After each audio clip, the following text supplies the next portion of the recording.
So you have a 33% chance to apply any status effect. Any status effect.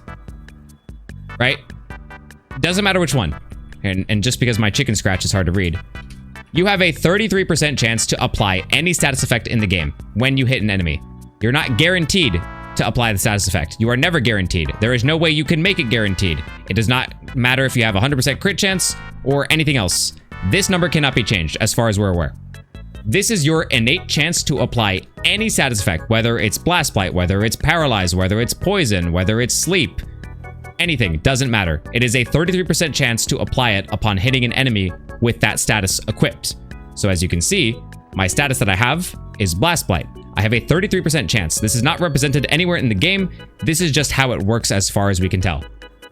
Why is it this? We don't know. That's just what it is. There's nowhere in game that you could see this. There's no metric you can do to measure this. This is just what it is. This is what it has always been. Unless something has changed, this is what it will continue to be. Does that make sense? This is what the game says. Yes, you can't control this. So let's say you hit, again, 3 times. When you hit 3 times, given this is a 33% on average, your first hit does not apply Blast Blight. Your second hit does not apply Blast Blight. Your third hit does, and you have a winner. You've applied your first initial portion of Blast Blight, or any status for that matter. The difference is that you could get really unlucky depending on how the game is coded, and you could probably hit 3 times in a row and get jack shit. Because that's how true numbers work. If that's how it could be. I don't know exactly, but you could also do the inverse. You could hit 33% every single time. It's not exactly like a 1 in 3 chance to apply it. It's just a 33% chance for every hit. It's weird. Yeah, it's the way that it works is weird. It's not like, oh, every third hit applies it. You're just hit 3 times, you apply it. No. It's just a % chance for every individual hit. It is not relative. It does not track between hits. It is 1 hit gets this chance.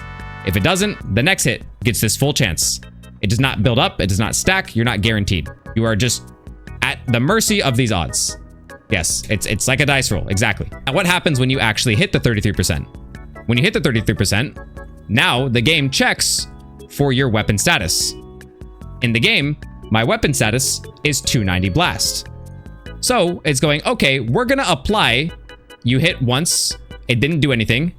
You hit twice, it didn't do anything. The third hit succeeded. Now, since the third hit succeeded, you applied your Blast Blight, which for me is 290. However, again, this is something that the game does. The game is a bit silly.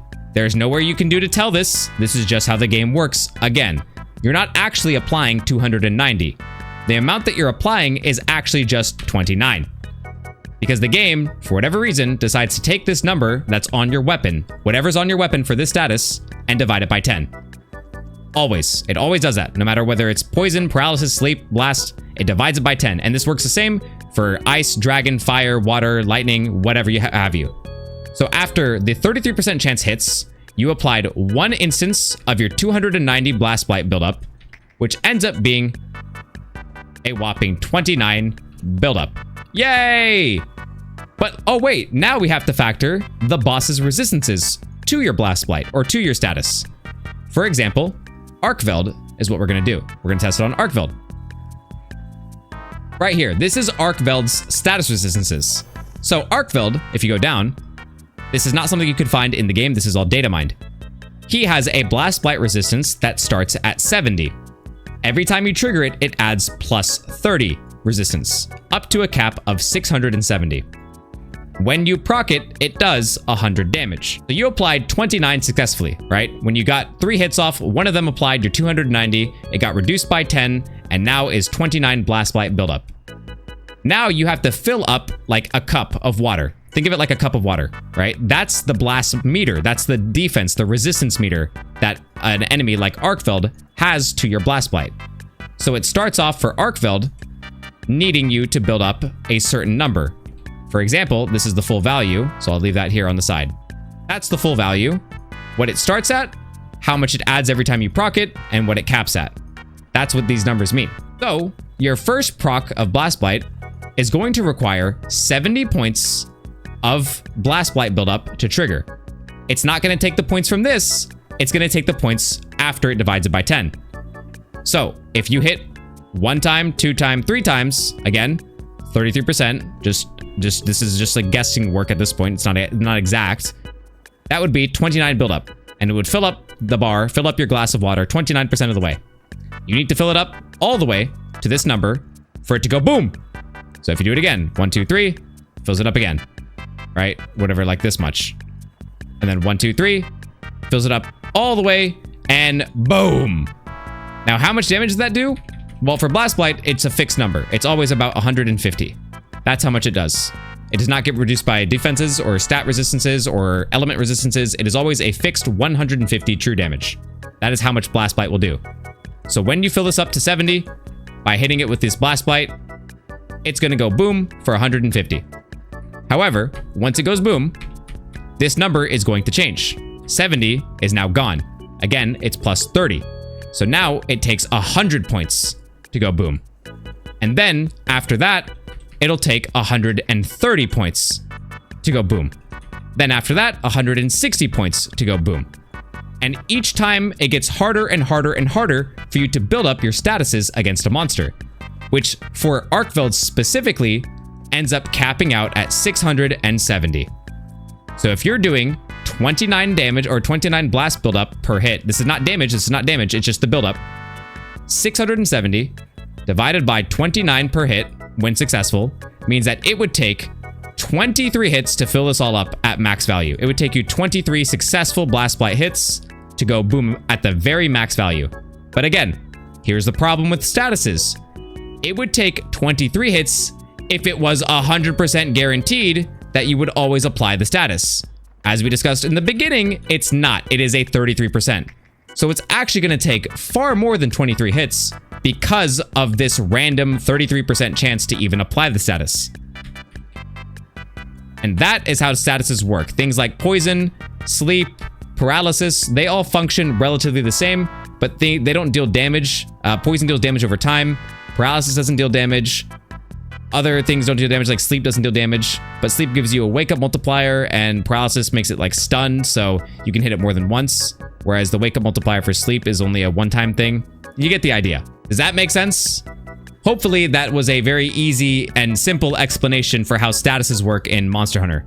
Yes, eventually it becomes useless because it's gonna take so many hits for you to apply the status that eventually you're better off just using a different damage type or a different status instead of just the same one, because it'll take more than like 30 hits minimum for it to even apply once it's at max. What about crit status echo? Not worth it? No.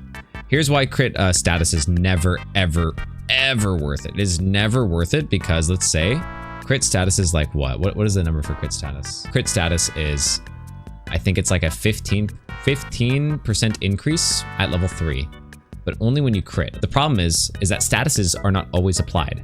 So when you hit an enemy, you have a 33% chance to apply a status, which means it looks like this.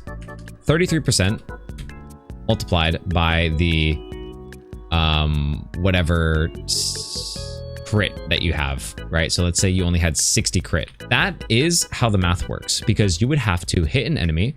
It has to roll for a 33% chance to apply. Then if you were to successfully roll the 33%, now you have to roll again for a crit.